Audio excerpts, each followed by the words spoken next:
Hey guys, Mark here, You know who I am, but if you don't, I'm Curt. and we are a Great Homes ATL. Welcome to our home, welcome to our family. Let's get into this week's topic. They're going to be. It's so crazy and chaotic. Every day is a new topic. It seems like, right? How about that new home market?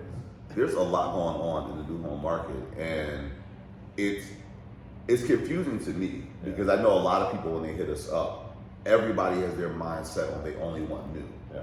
And we try to tell people that new isn't always better for a lot of different reasons, right? But people, no matter what you tell them, they are still focused on new. Well, I think, for people, there's something exciting, right? We have a lot of our clients that have been able to do it. There's the advantage typically of a home warranty. Yeah. Obviously, nobody's lived in a home, but the market for it has definitely changed. And I think we should, talk a little bit about some of the we differences. should, because what used to be, I guess, and we built a couple of homes ourselves, so We've been blessed to do that. Yeah, we've been blessed.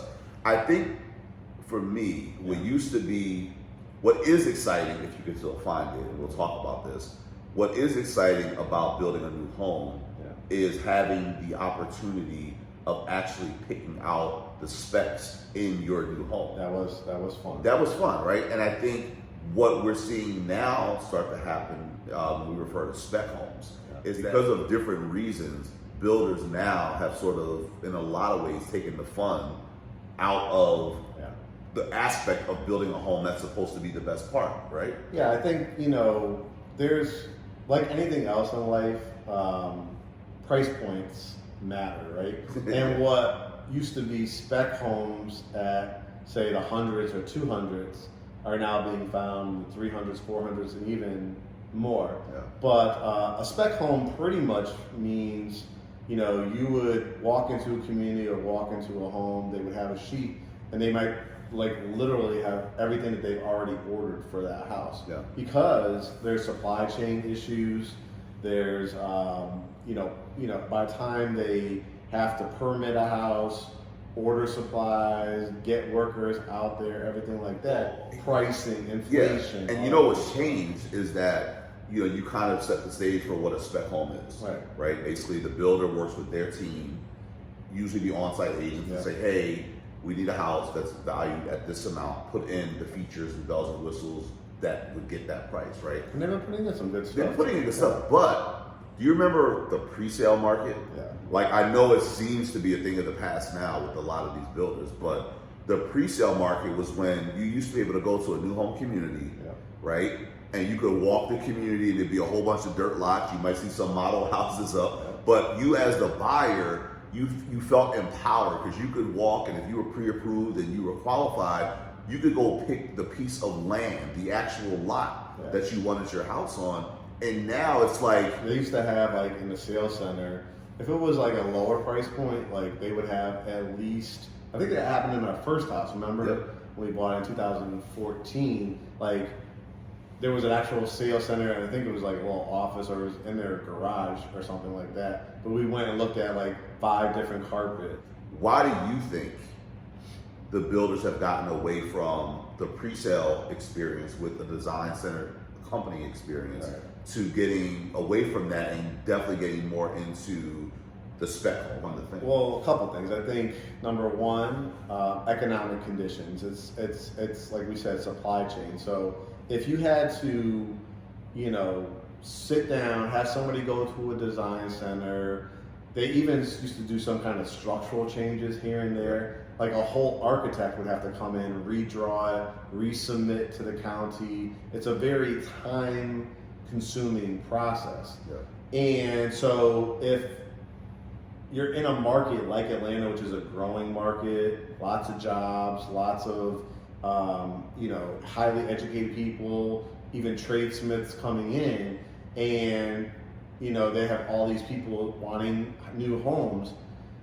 We experienced this even when your mom, is currently, building a home. We had to actually got a call saying we switched vendors because we can no longer get these cabinets. That was a nightmare, just switching cabinet vendors in the middle of so it's there are real world, these are not just builders trying to get over you. There's real kind of constraints, and most people need to be in a home, I would say, anywhere from 4 to 8 months on average. I used to think that if a builder was going to charge the same price and definitely more for a spec home, I thought that was the nail in their coffin. I thought for sure, like, you're telling me I can't pick anything, and you think people are gonna come and buy it. And what we have seen is that they can't even build model homes fast enough because people are still buying spec homes. So I think now it's just almost normalized the industry to where. But I want to say too, like, because I think people, when you talk about the new home market, I like to give people, and I think what we pride ourselves in is giving, like, we're hearing things like how things used to be or anything like that. And we're telling you, like, we're going to give you real life examples of our own clients, what they're going through. Well, one of the things that is a real life example of what's happening now that buyers that are entering the buying market aren't even aware of is that for a lot of these builders now, the idea of just picking your lot, those days are gone. The idea of just securing your spec home, even those days to a large extent are kind of fading away, because now in the new home market, the builders are actually accepting bids and offers in some cases on lots.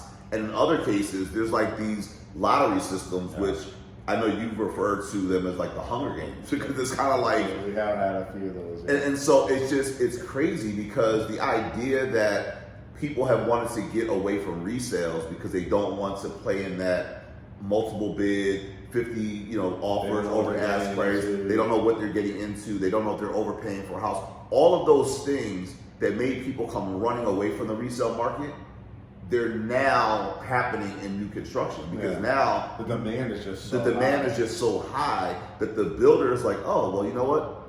Make me an offer. We're talking about like a lottery system, right? Yeah. So, there's probably 3 or 4 communities I've dealt with, when it comes to that. A lottery system basically is you find a community, it's not in an order of like, it used to be sometimes like you would go in, you'd be put on a list, and you would just go down order, like 1, 2, 3, 4, 5. People stop picking up the phone, they would go to number 2, they would go to number 3. Now what it is, they have so many people, you have to typically go through the preferred lender of the community. They're not even accepting outside lenders just to be on this lottery system. Yeah. And then you're getting sometimes like an email, us as the agents, them as the buyers, hey, these are the next 4, 5, 6 lots that are being released. Hopefully they fit something that you're looking for, slab or basement, price point. We'll get into that down the road, but and then you basically, they send out an email the day of, and you're just putting your hat in the ring, and it literally is, however that builder does it. Are they literally just pulling from emails? How fast people respond to those emails. I have one that I think would even like top that example. I had a client that they've been interested in one particular community, and they're qualified for the community in terms of like they've been pre-approved and all those things. And so after reaching out with the agent, the agent was just very transparent and said, I have 143 people waiting for 64 lots. And so if you just think about and do the math, if you've been that buyer that put yourself on the list, you've gotten pre-approved with that builder's preferred lender, even that does not guarantee that you're going to get a home in that community. So I think what it comes down to, what I think, because I know we have a lot of relationships across the Atlanta, metro area.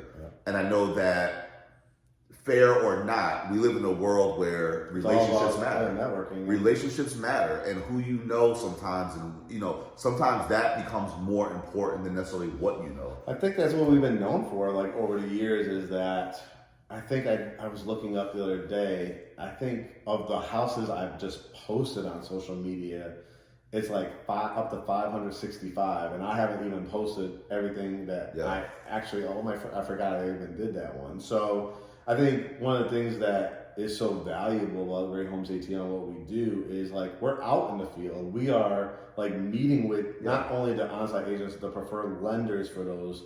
But we're actually grinding. It's like we're in the field, you know, we're at new home sites, new home communities, and it's like, so it's not necessarily about us posting, you know, for cloud or posting in front of a fancy house. It's like, no, we're actually trying to get people what it is they need. We're driving through communities. We're driving through communities. And so I think it's funny because even with our brand of Welcome to the Family, GreatHomesATL, it's like we are so big on relationships and relationship building. And a lot of times, especially with the lens that people have through social media, there's a lot of smoke and mirrors with that. So a lot of times you see, you know, your favorite, you know, whether it be agent or broker, and they have to be on TV. They have to be on TV, or, you know, they have, you know, the fanciest cars or the nicest clothes and all those things. And it's like, but when you're in the business of servicing people and helping them get what they want, like you have to be focused on core relationship building. Yeah, we've done a great job. And that's been, I mean, that's been, to me, that's been one of our strong suits. And that's been why so many people have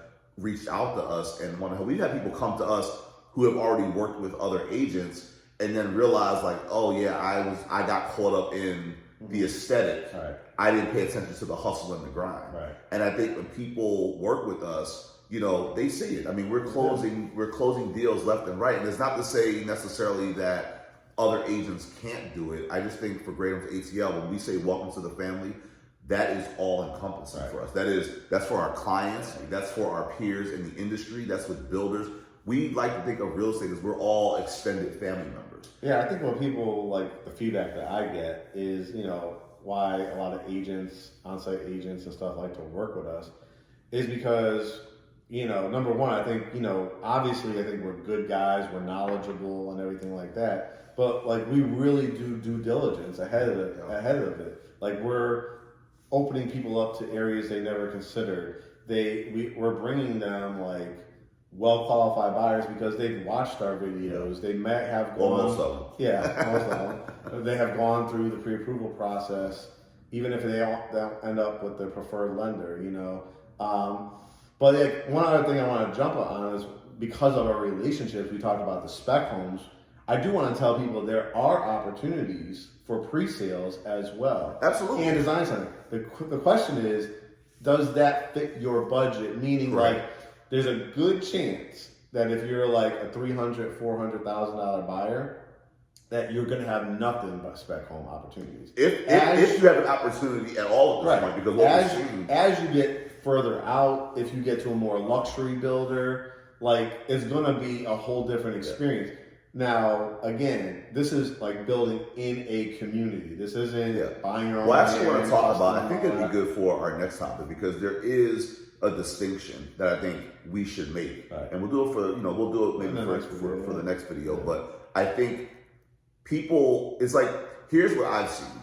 I've seen a market where the prices have gone up super fast, super high, right? Over 30%. So you've had people that were like, you know what, I'm gonna wait, right? So they kind of tapped out. They said they were gonna wait. Mind you, the prices continue to go up. They left the resale and thought, okay, fine, I'll just go to new construction because I'll get a better opportunity that way.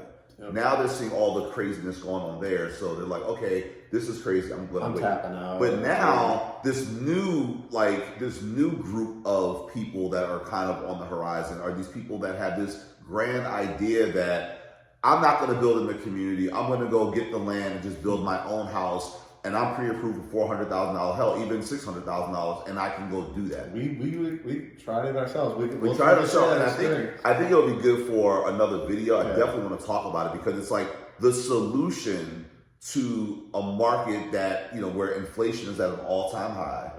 The solution to that is not to, I can't do resale, I can't do new construction, so I'm just going to go build my own house and I'm going to save money. It's like people aren't even thinking about all the pitfalls that they're about to fall into. I think this was actually good. I'm ready to get my day started now. Yep, let's do it. All right. See you guys.